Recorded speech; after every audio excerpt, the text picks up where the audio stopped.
So, ayan. Morning na naman. And it's not good morning. It's not happy Sunday. Kasi nga dahil sa nangyari sa kapatid ni Britney. And nagulantang lang kami kagabi. Nagulat kami lahat. Nililinis nga pala kami ng ano ngayon, ng farm kasi napakakalat. Dahil nga napakarami and sobrang dami ng gas namin kagabi. So, and kailangan din namin mag-drain ng pool ngayon. So, kailangan namin mag-drain. And dito na rin ako natulog sa ano, dito na rin ako nakatulog sa function hall. Nagbitbit lang ako ng ano, ng unan tsaka mga kunin. So, ayan.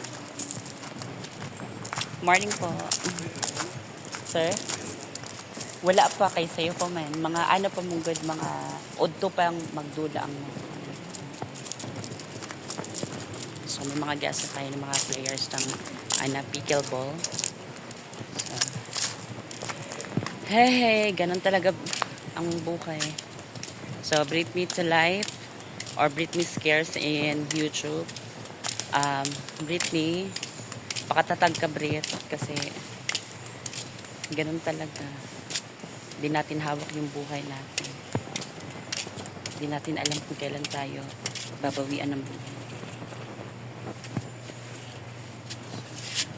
Check lang ako ng mga A-houses natin. Kasi merong naga-out tapos din naman pinapatay yung ilaw.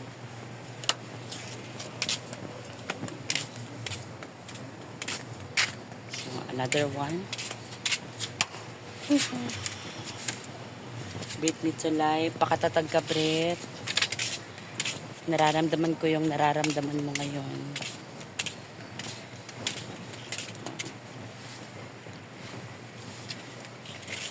Masakit man siya sa ano, masakit man siya sa dibdib, pero kailangan talagang tanggapin. So, ito nga pala yung itsura namin ngayon, ng hinaguan ngayon, kasi nga napaka as in sobra, napakadaming basura na kailangan naming iligpit, and yung mga bote ng inumin. So, linis-linis talaga, and dito naman sa baba ng ating ayan dyan, napakarami din mga basura na kailangan natin walisin. Ito pa yung itsura. So, dito kami nagsimula sa parang hallway. So, yung mga bote, tsaka yung mga karton. Ayan. Dalawang pamilya kasi yung nagbitbit ng, tawag dito, may bitbit na lechon kagabi. So, kaya nga napakaraming tao.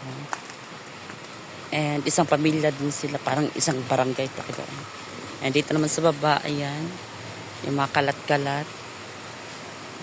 So, syempre, di naman natin maano yung mga guests natin. May iba talaga na ganun, and may iba naman na responsable. Meron din namang irresponsable. Pero sige lang. Kasi, naman, papasalamat din kami kasi dito sila nagstay sa hinaguan. Yun nga lang, eto mga kalat. So, ayan, napakarami mga upuan. Ayan. Kasama kong staff, si Gigi, yung ni Madam, pinsan. So, naglilinis na kami dito. Walis-walis. Ayan.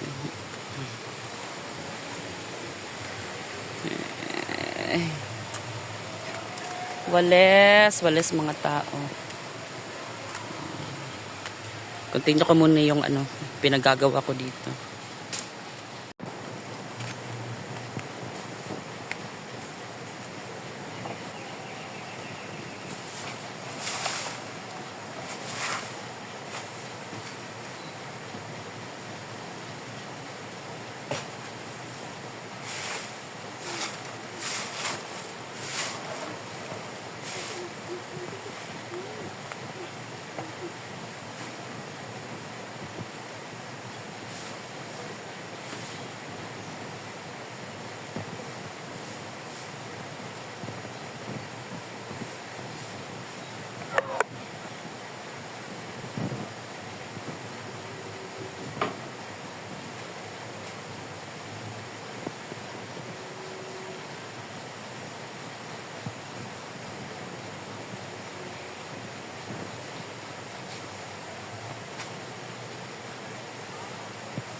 So, eto nga po pala yung payag na medyo malaki.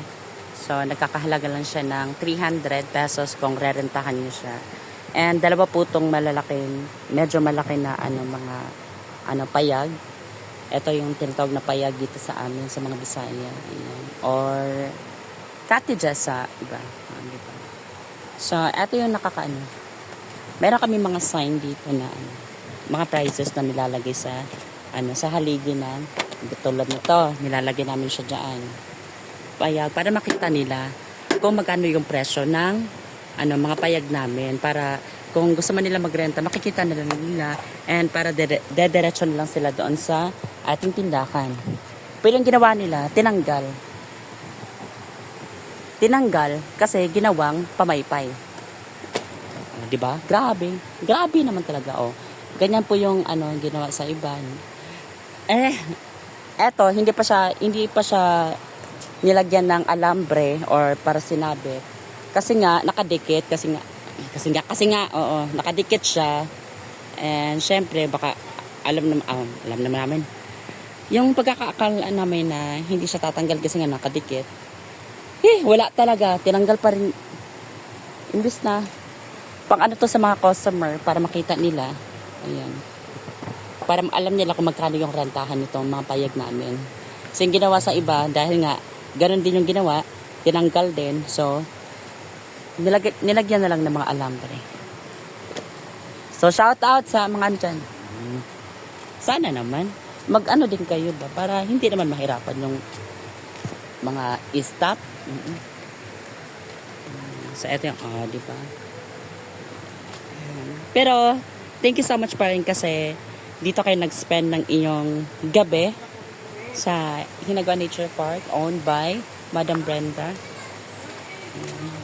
So medyo marami-rami pa rin ang ating yun na yun ang ating lilinisin ngayon. So continue pa rin tayo para kasi meron tayong mga guests na nagpunta.